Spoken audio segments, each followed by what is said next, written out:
Let's tie a green midge today. Here's what they look like floating on the top of the river. Here's a close-up view of a little cluster of some. Notice their lime green color.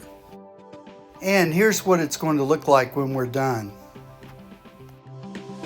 These are pretty standard size 18 nymph material, except for notice I'm using magic quill for the ribbing and lime green thread. We're going to wrap our thread on from front to back. Notice I'm wrapping it around the tag. We'll wrap the tag around the thread, continue wrapping, and then cut the tag.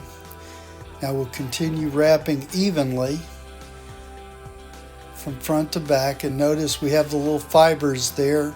This is a floss, so that's why it has those fibers.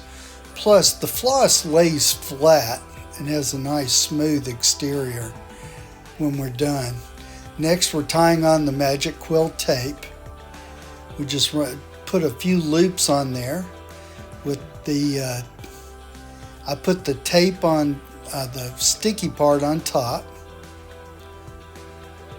And now we'll wrap it evenly going from back to front. Although we'll make it a little wider in the middle to give it that kind of weenie shape. Okay, now let's wrap the quill going in the same direction as the thread, overlapping the clear part of the tape. And we could use wire for this. I like this magic quill because it's so fine, and it also has a real natural look when it's done. Okay, we put our last loop on there, trim the tag. Now we're going to pinch down the little extra tag there under the edge of the head. Let's finish it off with a whip knot, and notice I'm putting it right on top of that tag to pull that down. And now we're going to pull the thread down, cinch it down tight. This floss is stronger than normal thread, so you can pull it down good, or put some pressure on it. And we're going to trim it off closely, pitch it down a little more,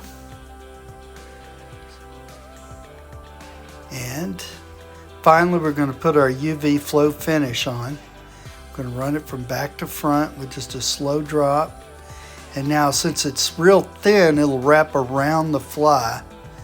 Finally, we're going to put our UV light on there for about 10 seconds all the way around, 10 to 12, to harden the finish. And so there you go. That is a Norfork Greenie Midge. Now, you fish it on moving water, not real fast, under an indicator and on a dropper. And this particular example was literally my first cast there. And so it works well. And I think you'll enjoy it. This is something you won't see a lot of down here, but if they're not hitting the ruby midge, try this one. You guys take care. Be careful out there.